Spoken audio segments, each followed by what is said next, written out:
That's the shotgun blast. Anyways, hey, what's up, everybody? Welcome to Dope and Dharma. I'm, of course, Dharma. He is the Dope Doctor.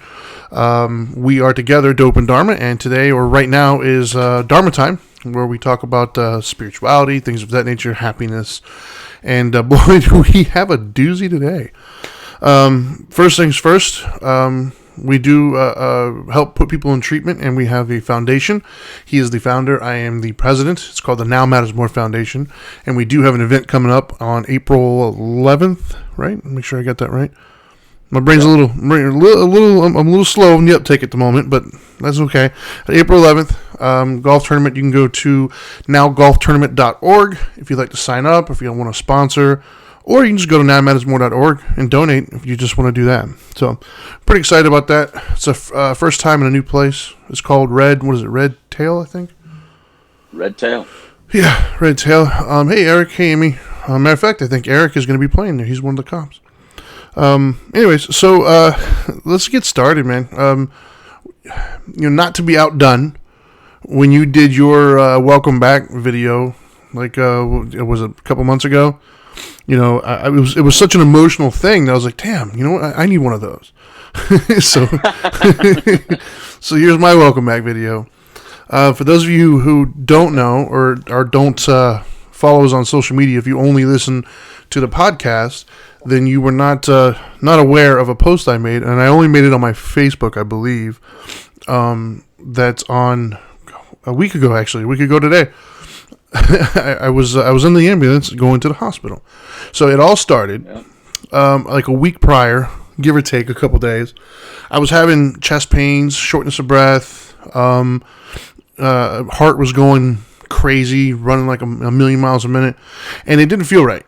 Right, like as a dude, I typically ignore a lot of my my aches and pains and just day-to-day things. But this one, I didn't feel like I could ignore. This one, I don't know, it felt weird. And I know there's certain things in the body that you don't play with, heart being one of them. And so, a little worried that something was going on. I tried to ignore it, and then on one of the weekend days, you and I were actually on the phone, and you were like prompting me to go get my blood pressure checked. And I didn't think that's what it was. I've never struggled with high blood pressure in my life, but at the same token, I was feeling new things I've never felt before either. So, went to the fire station. I have to go there usually to get my blood pressure taken because my arms don't fit in like the cuffs and stuff at CVS or whatnot. So I went there. Blood pressure was fine. They told me that that wasn't the problem. So I went home. That was I think it was on a Sunday. Then the Monday came, it was a holiday. I called the doctor's office, explained to them what was happening, and they said, okay, can you come in tomorrow morning, Tuesday morning? I was like, sure, no problem. Got up Tuesday morning, took the kids to school, went to the doctor's office. Now, in my head, this is going to be a normal doctor's appointment. I'm going to go in. I'm going to talk to him about some of the medical issues I'm having at the moment. See if maybe we can adjust my meds because I'm having some side effects from some of the meds that I don't really care for. So like I'm in the zone, man. I've got my thing of what I'm going to do. So I go in there. They because of my phone call, they put me on an EKG real quick. A lady comes in, puts me on all these little EKG things. Now here's the first interesting moment.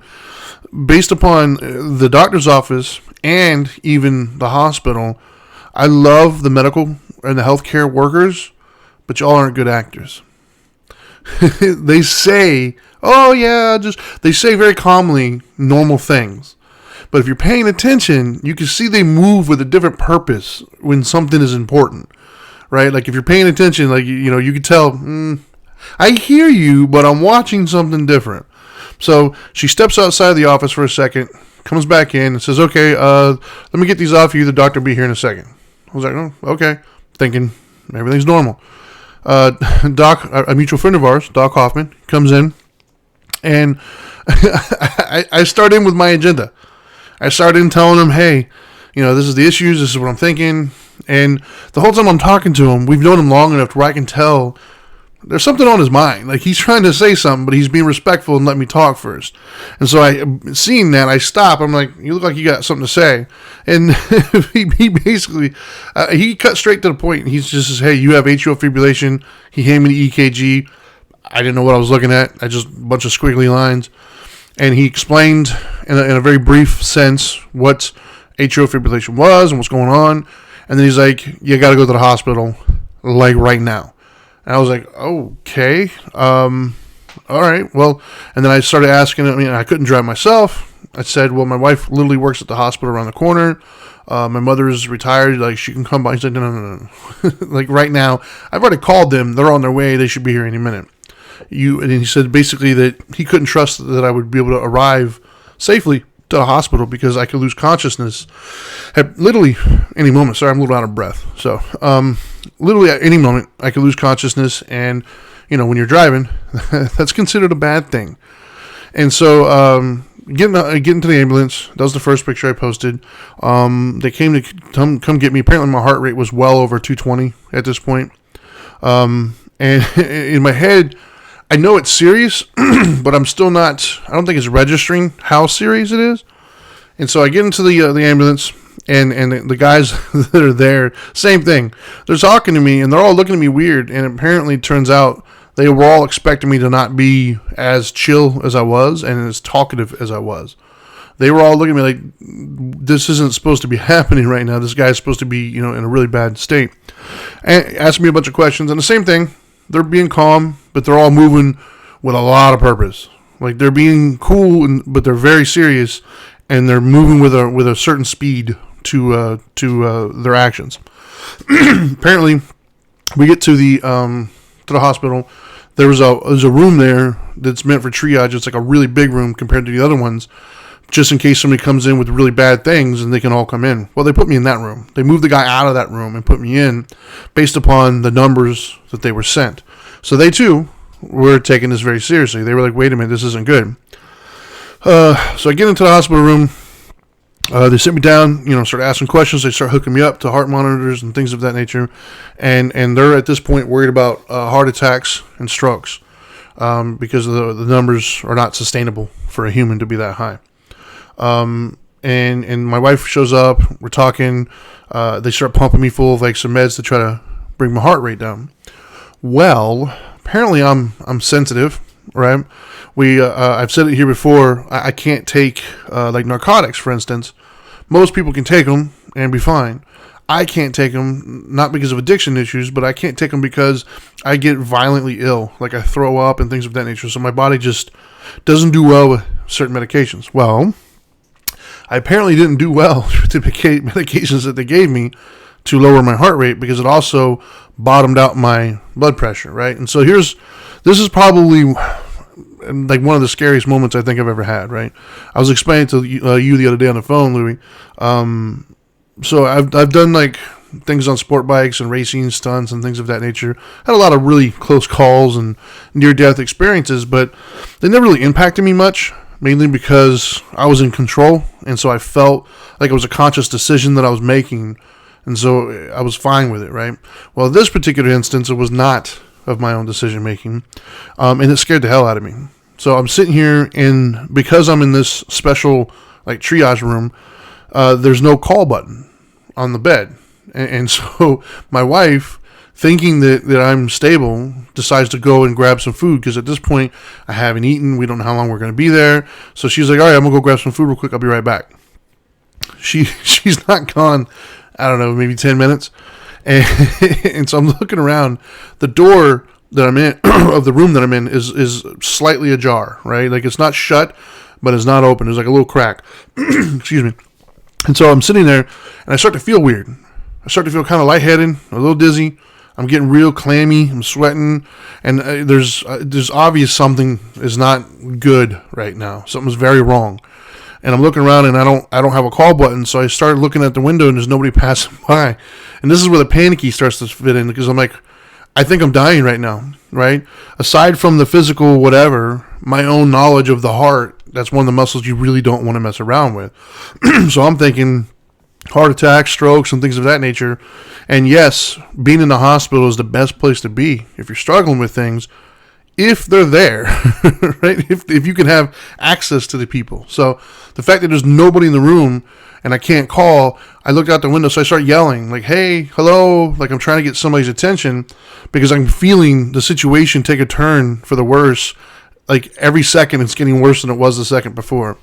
And so now I'm starting to get really worried. And this was the moment that I'm thinking, okay, how serious is this? Like, I don't think I'm dying just yet, but I'm telling something's really wrong. And so finally, after a couple minutes, which felt like an eternity, but after a few minutes, somebody like looked through the crack and saw me, and I waved them in, and it was like a nurse. She comes in. I said, something's wrong. I'm not feeling good. I explained to her. She said, okay, I'll go get your nurse. She goes, gets the lady. The second that lady walks in, the look on her face was like she just saw a ghost. Started telling me I'm pale, and the next thing I know, I took like 2 or 3 blinks, and there's like 15 people in the room. They all rushed into the room. They're all like moving with purpose. It was really, really chaotic. And I guess they lowered the bed, like the head part, to get blood back to my head. And it was at this point where I thought I was going to die. For real, like not even playing. I legit was thinking to myself, I think this is it. Like I don't know if I'm going to survive this one. And that scared the shit out of me, to be honest with you. I remember there's a moment when my body was like telling me to sleep. It was weird. It's like a little internal conversation I had with myself. Number one, the first thing that was going through my head was my wife just stepped out. I really didn't want her to come back and see that. She has since yelled at me because she's like, no, if you're going to die or whatever, I want to be there to say something. But what I was thinking was how horrible that would be for her to come around the corner and just see, when she left, I was fine. And for her to come back and see that, I would imagine that would be a hard thing to walk in on. And so I was trying to I didn't want her to see that. But anyways, yeah, when they put me back, I'm sitting here and everybody's trying to talk to me and I can kind of hear them, but I can't really make it out. And apparently I'm supposed to lose consciousness at this point. I did not. But the whole time it's happening, I felt this like insane urge to just close your eyes, go to sleep. But in my head, I was thinking, I might not wake up if I do that. So I did not want to close my eyes. So I fought with everything. For me, it felt life and death. And so I fought with everything I had to keep opening my eyes. And it's like, no, I'm not going to go to sleep. Like, if I'm going, damn it, you're going to take me.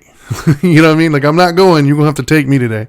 And so I kept forcing myself to stay awake, tried to answer the questions or whatever. And then eventually, they were able to kind of get everything somewhat stabilized and sit me back upright. I did not die, obviously, but scared the shit out of me. And so then Angel comes back. At this point, they're trying to figure out what's happening, what my body's responding to that they don't like. They ended up getting a room up in the ICU, and they took me up to the ICU. So I got up there. They're getting me all hooked up to everything. I'm sitting there. Angel comes up. We're talking. We're meeting everybody. They're explaining to me kind of like what the process is going to be like and what we're doing. And I'm stable at the moment. And then at that point, they said, you're staying, obviously. We're going to keep you. And so Angel was like, all right. I laughed because I know the story. Angel's like, okay, well, if you're going to be here, everything's good now. I'm going to go run and grab like an overnight bag type thing. I'm going to go run, grab a couple things for here. So she leaves. And once again, she's not gone, I don't know, 10, 15, 20 minutes. I don't even know how long it was. And they gave me this other medication. And next thing you know, I'm starting to feel the same thing again. I'm starting to feel like something's not right, something's happening. So I hit the call button, and once again, it felt like forever, but at least they did come in. Like I knew somebody was coming. And the person comes in and says, hey, I'm feeling the same thing that I felt downstairs. Like I feel it happening right now. And so they came in, same thing. A couple of people come in. They started really just kind of going down. I guess it's called coding. And so all that happened. And then the cardiologist, Mr. Patel, who's amazing, by the way. He's like a freaking wizard, dude. He comes in. Say that again, Louis? Mr. or doctor? Was it a doctor? Doctor. Yeah. Mr. or doctor? Doctor. But anyways, he comes in and he's like, I guess they made a judgment call. They were going to try to wait till the next morning to do a procedure where they stick a thing down my throat to look at my heart to make sure there's no blood clots and stuff. And if there isn't, they're going to try to shock me to get it back on the rhythm. Well, they couldn't wait anymore. They're like, this is an emergency. Like, we need to go right now. I was like, okay. And so this was a scary moment, not because I thought I was going to die anymore. That already passed. This one was like what? Like I didn't have time to wrap my head around anything or process anything. Here I am sitting here by myself again in a room looking around like I don't know what's happening to me right now. They're all there's a AED or a cart right in front of me, the paddles where they shock you. There's one of those sitting right in front of me. Everybody's running around like crazy, and I'm just sitting here like, I don't know what's happening. I don't know what to do right now. And then the girl, my nurse Genesis, she was trying her hardest to like make dialogue, but I kept hearing them all talking outside. They were all like freaked out. The fact that I wasn't freaked out, that I was just kind of calm. I was just sitting there, and I told the Genesis chick, my nurse, I said, well, thankfully I have some spirituality in my life, right? Like that is the thing that I am thankful for in that moment for my Buddhist philosophy. Because I was just chill. Like in my head, I was thinking, dude, accept it for what it is. Like this is where I'm at right now. This is what's happening. And there's nothing I'm going to be able to do to control it. So the least I can do is trust the people around me, remain calm, and let whatever happens just unfold and happen. And then I'll respond to whatever it is. And so I was able to remain calm. And which, like I said, freaked them all out. Then the guy, they come in and they have a syringe of whatever sedative, I guess. So he puts it in my thing, and I tell him, I was like, man, it feels like ice cold. It's like, yeah, that's the medicine working. You should be feeling, doozy here in a couple seconds. And then literally within like 3 or 4 seconds, I could feel like I was just like I haven't been drunk but twice in my life. That's what it felt like. I just felt like, whoa. And I just remember telling them, hey, it's working. Next thing I know, I wake up and they're all surrounding me, asking me how I'm doing. And the very first words out of my mouth were, oh, it stinks in here like burnt flesh and hair.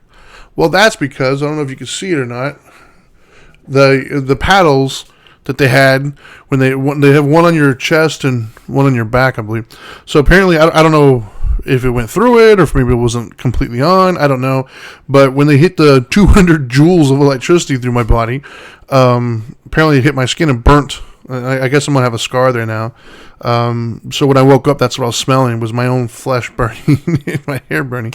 But anyways, so I woke up and, I felt like instantly better as far as my heart and stuff is concerned. And so they kept me in there for the next couple days. I wasn't allowed to move or anything. Like I was told to basically just sit still like a statue. I wasn't allowed to move. They were really trying their hardest to keep my heart rate down. It was over 220 for quite some time. Even after all the stuff that they did, it was still over 100. Even though I'm sleeping, it was like 100. And then I was in the ICU. I was in the ICU on Tuesday and Tuesday night, I think. And then on Wednesday, they downgraded me from ICU and put me in a regular room. They were gracious enough to let Angel actually stay the night, which was really cool. I don't do well asking other people for things.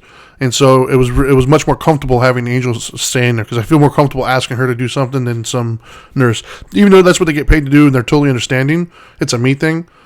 So for me, it was more comfortable. Made the night so much better. I actually got some sleep. My heart rate started going down. It was still over 100 when I left, but it was down. Things were doing well. And it appears now the cardiologist thinks that there will be a full recovery moving forward. They want to do a ablation, is what it's called, where they go in through, I guess, the veins and stuff there. They go up into the heart and they cauterize certain aspects of the heart to help repair it. Because apparently, a best case scenario, most of us are working with 60-65% of our heart function. I'm at 30 to 35%. So I'm basically half of what most average people are of heart function. So he seems to think that I've been dealing with this for a while and just maybe didn't know it. And this whole time it's been doing damage and weakening my heart. And so, so the prognosis now is moving forward. I got to be on meds for a while. and eventually I have to go do a CT scan once my heart rate slows down enough to actually perform the scan properly to make sure there's no blood clots, and then I will start preparing for the ablation. And once that happens, in theory, I'll be fine. Crazy experience, but much needed, if I'm honest. I'm trying to look at the benefit from all this. And so I think for me personally, it was a very humbling experience. I know I've had a hard time in my life trying to be vulnerable or trying to be seen as what I would consider to be weak, I guess, the way I grew up. And so I don't ask for things, I don't talk about stuff, and I do present this image of Superman kind of a thing, right? Like this untouchable kind of rock that can deal with everything. And consequently, the people around me start to kind of take on that same sort of image at times. And so I think that this situation, what it did was it's my wake up call to say, hey man, like, you're not Superman. You're human. You need to slow down. You need to take things a little bit more seriously as far as your physical limitations and whatnot. And then even for my family, I think my family also sometimes took it for granted and looked at me as in, this invulnerable human being. And so for them, they were like, no, he's human. My wife scared the hell out of my wife, and she finally had that wake up call as well of like, wow, dude, you're human. Things can happen. So yeah, I mean, it was definitely an interesting experience and scared the hell out of me. I see a couple comments. Let me just address them real quick. Marissa says, how has this experience affected your faith, if at all?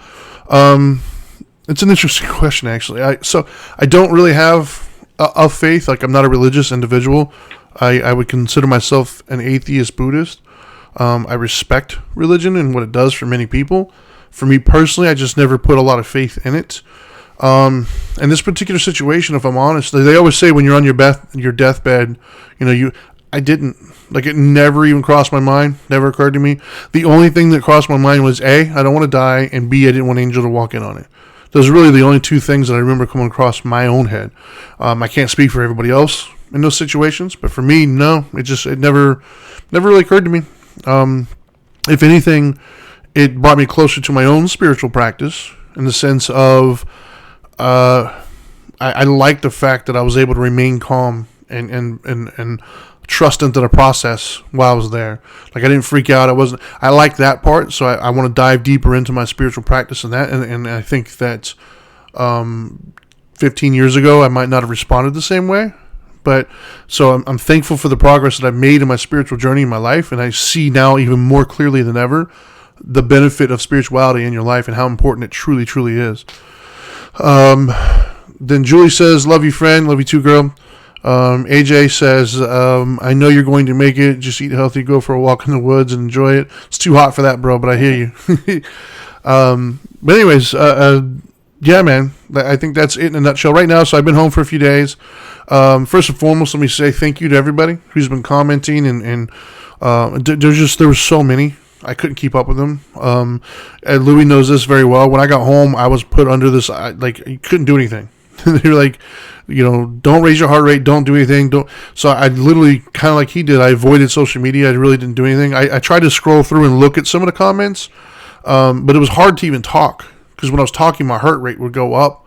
So I kind of just did nothing for the most part. But I did read them.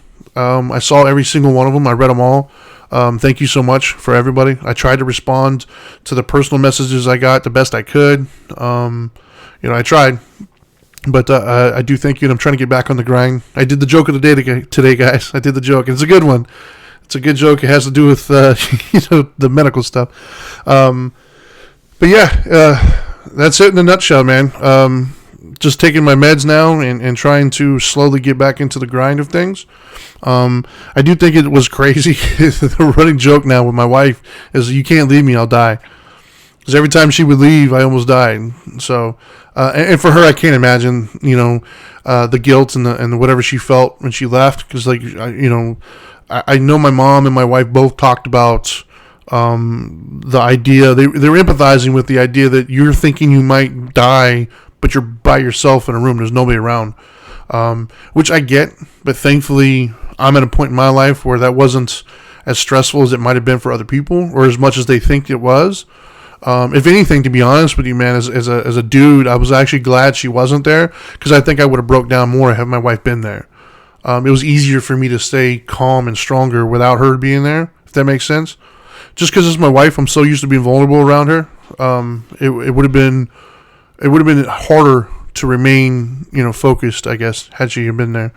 But for her, I know it was a harrowing experience as well, and difficult to not be there. Richard, hey, what's up, Richard? And Mike says, glad you're doing better. Thank you, brother. Richard said, how long is an appropriate period of time to wait before we can make fun of you again? Have at it, brother. Go ahead. We got thick skin, man. Just right now's the time. Who cares? And then Marissa said, Richard Coleman, that time is up. Did you see his joke today? Yes. My daily joke, for those of you who didn't read it or don't look at my social media, I do a daily dad joke. Today's joke, if I can't remember off the top of my head, it was the Autopsy Club is having a meeting. It's an open mic night, like an open mic, M-I-K-E. So I had to do something to commemorate my stay there. And Mike says, I just got back in rhythm from AFib, did the cardio version yesterday. Oh, well, then you know all too well exactly what I'm talking about. And the AFib was bad enough for me. It was my response to the medication, I think, that really is what was the scary part, because AFib was bad enough, but when they gave me the medication, when it dropped like that, my body just didn't do well. And so I think that's what complicated things. And then Katie says, I just had the ablation procedure on Wednesday. Let me know if you have any questions. Yes, I talked to Amy, and she told me about that. And I'm sorry to hear you went through it all, but I'm glad to hear you seem like you're on the other side and on the mend. And I look forward to seeing you again next time you come in town. You have a 4 cardio version. I don't know what that means, but I'm sure I'll get with you later and figure that out. Anyways, so Louis, you got any thoughts on it? This is the first time you've heard the full story, I believe. So. Mm-hmm. Yeah, I heard little bits and pieces as it was playing out, but it was the first time that I heard the whole story. First of all, I'm glad you're all right, man. I was a little worried there. Yeah, I think we all were. A lot worried for a bit. The good thing is that I had the wedding to distract me, because Yeah. Kennedy chose to do this on the day of my daughter's wedding. I didn't want to wear the suit, bro. Put on a suit. Yeah. I got you. And I was so looking forward to seeing you in a suit too. So that sucked. But also, Mike, I'm glad you're better, because I know Mike was going through his own thing. So thank you, Mike, for jumping on here and telling us you're doing all right and you're back in rhythm. And then who was it? Amy as well had the ablation. Or her friend Katie. Katie. All right. Wow. So everybody needs to get their heart in check, man. Right. I don't know what the prevention is on all that, but when you find out, can you give me a little bit? Because yeah, I don't need something else. Right. You know what I mean? I'm good. I hear you, man. But I'm glad you're all right. I'm a little concerned with you doing the show today, to be honest with you, because it sounds like you're out of breath, and it sounds like maybe a little too soon. It's probably like when I did mine. I know I did that first one a little soon, and then we laid off for another week after that. Right. So I just want to make sure you know that if you got to hang back a little bit till you get it all under control, I got it, man. Yeah, it's going to be a process, man. And what I mean by that is like, it's already been difficult being here at the house and not being able to just, I need this, I see this needs to be done, let me just go do it, Right. It's been very difficult for me to like wait and let my wife or my mom come by to visit a lot, and have her do, it's hard for me because I'm just not that kind of guy. I'm just a doer. If I see it, I just need to go do it. But I am doing my best to keep that in mind. I'm much more aware. I've taken breaks a lot, and I'm monitoring everything the way I'm supposed to. But I refuse to like not live at the same time. So I'm trying to find that balance, and I think every day I get better at finding that balance. But at the same token, I knew I wanted to do this today just because there's so many people commenting and asking questions, and I didn't want to disrespect that. Like, I wanted to make sure hey, thank you. I wanted to make sure I show my appreciation. I didn't want people to think my lack of response was malintent in any way. I wanted to let them know, like, I see it and I appreciate it, man. Like, I definitely felt the love. That was kind of cool. And I absolutely did, but it was so overwhelming, if I'm honest, to try to go on and answer everybody and read them. It was overwhelming. Like I didn't have, I didn't have the time really. Like it was overwhelming. And I understand now. Like even when you said that you weren't on it at all and you didn't answer anybody, because I think we both had like. And last I checked, it was over 100 people, reached out, and that's not including the ones that were actually text messaging me or physically calling me. And so, and there was a few times, to be honest with you, where I was sitting here at the house and somebody would text or call, and I just didn't answer because I wasn't up to it. I just didn't have that feeling, like, because for the first couple of days afterwards, even just talking itself was messing with my heart. Like I could feel it. And so I'm definitely, I'm definitely crawling right now before I can walk for sure. Well, and that's why I'm saying it, because I mean, your situation, you didn't really even feel that you were ill in the first place. So Yeah. That's what's scary. You're going to have to figure out what the warning signs are. You're going to have to figure out what the precursors are, Yeah. so that you can watch it. Because I mean, I don't even know how to watch for something that's invisible like that. Yeah, well, he told, that's what the weird part is. He because of the damage that's been done to my heart, he thinks that it's been going on for a while, like longer than I knew. Right. The last week was pretty obvious. I mean, with the heart racing and the chest pains, that was pretty obvious. But anything prior to that, you're right. Like I meet with the cardiologist next week, and I'm going to ask him, like, Right.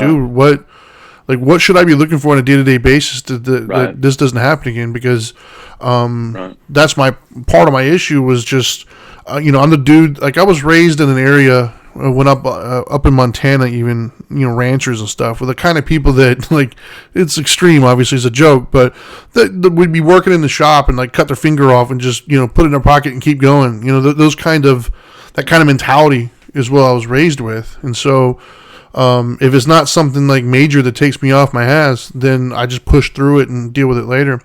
Come to find out, that's not the best way of living. So I definitely need to. I'm trying to be more aware, more cognizant of that. But I agree. Next week when I speak to the cardiologist, I'm gonna say, look, what are things that could have been happening that I could have seen and dealt with early on. And you're gonna try to see if there's a correlation with the sleep apnea, the swollen hands, the weight gain, the ill feelings that you were feeling. You know what I mean?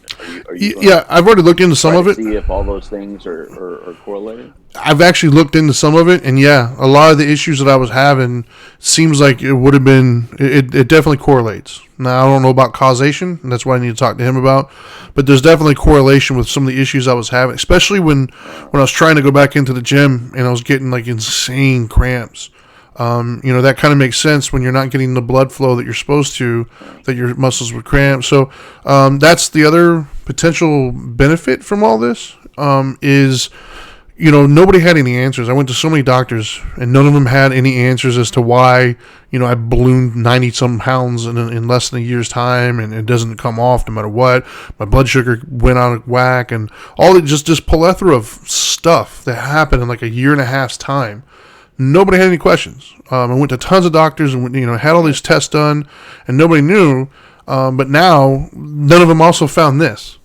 And then when I looked into some of the stuff that's happening, it definitely correlates. So I'm going to definitely hope, anyways, that this is a start of a new beginning. Real quick, Marissa said you had all three of us scared in my house. I think everybody in my house was too. Mike says, not doing is one of the hardest things for me too. I feel you, man. It's very difficult. And Louis, I think that was part of your issue too, was when you got out, was just stop, sit down, don't do anything. Marissa says, we know that. Now with the house chores though, the house chores thing, that was kind of easy. Yeah. The cooking, cleaning, all that stuff. I don't think I even do that stuff on the normal basis that you do. So right. that part was easy. And then Mike says, my Apple Watch tells me when I'm in AFib. It has not 2 times. It will also run a strip you can send to your doctor. Oh, interesting. Right on. Interesting. I'll have to look into that. Yeah. Definitely. I'm going to take it serious, man. We're not, as you can tell, I'm not getting any younger. But yeah. That was the story, man. Like I said, I know a lot of people have reached out. Go ahead. more to be discovered. No, I'm just saying more to be discovered with. I mean, you haven't even seen the cardiologist outside the hospital yet. I think No. I know, at least in my case, it was the meeting with the neurosurgeon outside the hospital gave me a lot more information than while I was hospitalized. Right. So I'm pretty sure that with you, it's pretty much the same, where you're meeting with the cardiologist outside the hospital is going to give you a lot more information because you're a lot more prepared Yeah. with the conversation. The Yeah. conversations you have in the hospital, you Yeah. know, That was the other thing, man. Dude, bless my wife, dude. My wife. So my wife is probably, she's going to kill me for saying this. Well, even she readily admits it. My wife is probably the sickest person I've ever met in my entire life. She's had like 30 some surgeries. Like, wait. There's a better way to say it. There's a better way to say it. No, that's just what it is, dude.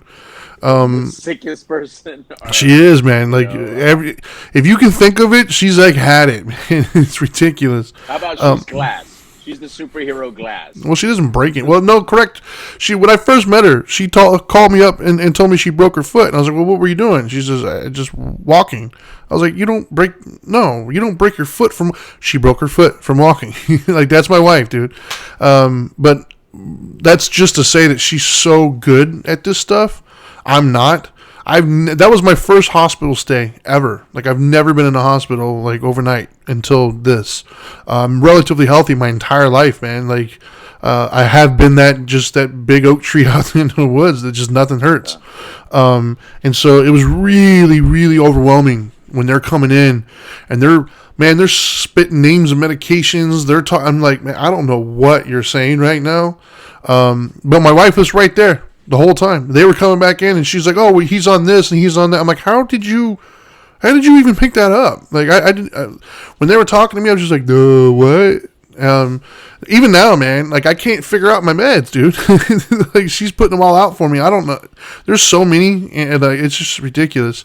But thankfully, I have her, man, and she's a rock when it comes to this, and so I'm very fortunate to have somebody who knows their way around it and is willing to help me out. That is definitely not my strong suit when it comes to medical stuff. You're talking to somebody who didn't even go to the doctor at all for like over 20 years. So it's just, but yeah. So I'm definitely next week. I meet with I guess they called me this morning. It's going to be the cardiologist's assistant or whatever. So not necessarily him, but I'm sure it's going to be the relative level of care.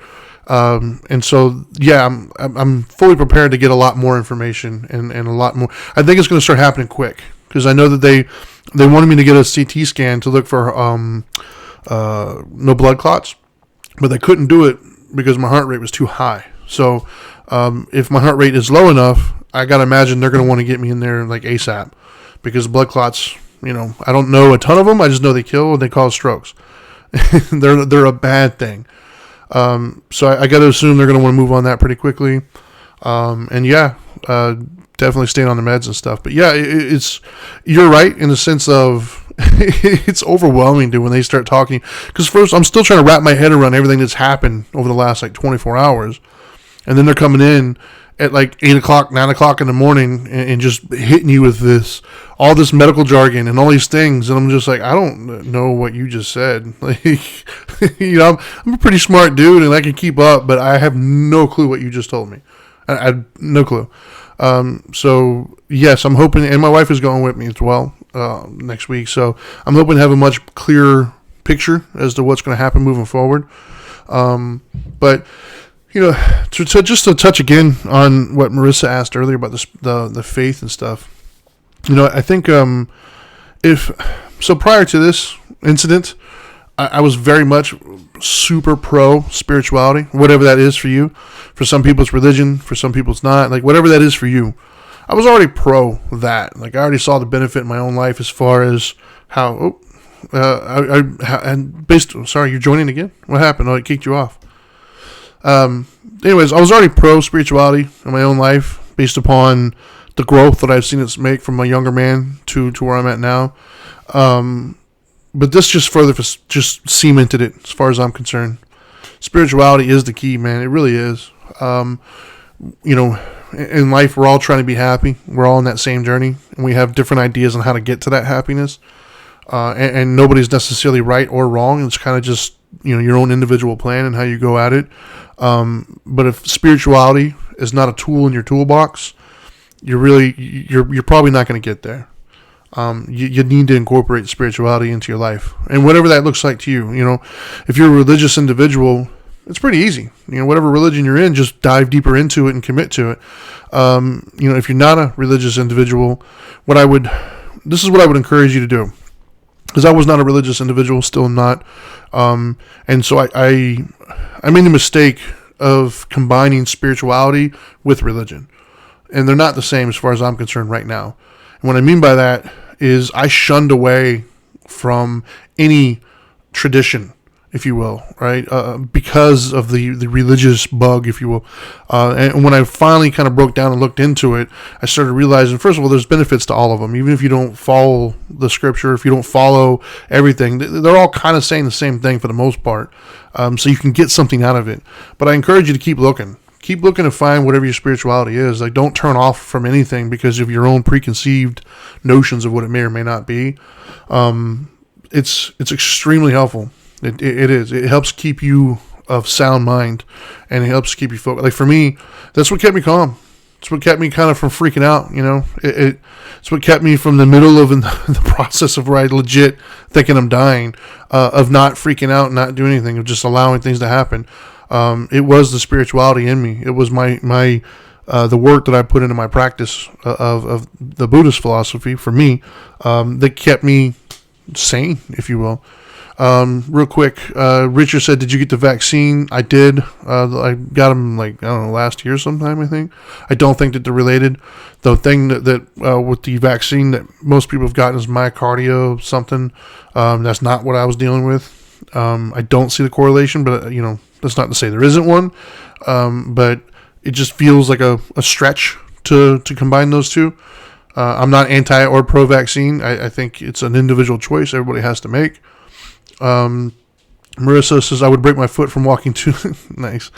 Richard says, forgive, but I'm going to disagree with me on this one. No, they are most definitely not all saying the same thing. About a year and a half ago, when I meant that they're saying the same thing, is they all kind of have a baseline of, love people, respect people, don't kill somebody, for that. Are there, if you dive into each one of them, the literature, yeah, of course, they're different. But the overall feeling, the overall sense is be a good person. They're all kind of telling you that one. Are there people who misuse it? Yes. There's just as many people who misuse Christianity, as well as the Islamic faith, as well as all. You can misuse anything. The point that I was trying to make was, find what's right for you and stick with it. If you're trying to make it through life without spirituality or without some sort of a purpose, if you will, you're going to find it a very difficult path to walk down. And then Richard said about a year and a half ago. I don't remember what that was in reference to, man. Sorry. You have to re-ask that one. But anyways, Louis, you got anything else you want to add, man? Oh, I can't hear you.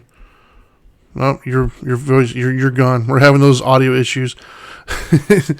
So my time off didn't fix the audio issues. Yeah, we're done anyways, man. I don't want to keep it going. I'm starting to feel out of breath anyways. I knew today wouldn't be a full hour, but I don't know. Thanks for watching, everybody. Once again, I got your messages. I appreciate them. That meant a lot. Me not responding or replying, I promise you it wasn't a slight of any case. I couldn't, between them telling me not to, and I just didn't have the energy. I just couldn't do it, but I wanted to desperately. I read them all, probably multiple times. It got me through some days. I absolutely appreciate it. And, I think that's all I got, man. So he can't say anything, which I know is killing him because he has no words to say now. But that's all we got. And feel free to reach out now that you know better. Do better. Peace.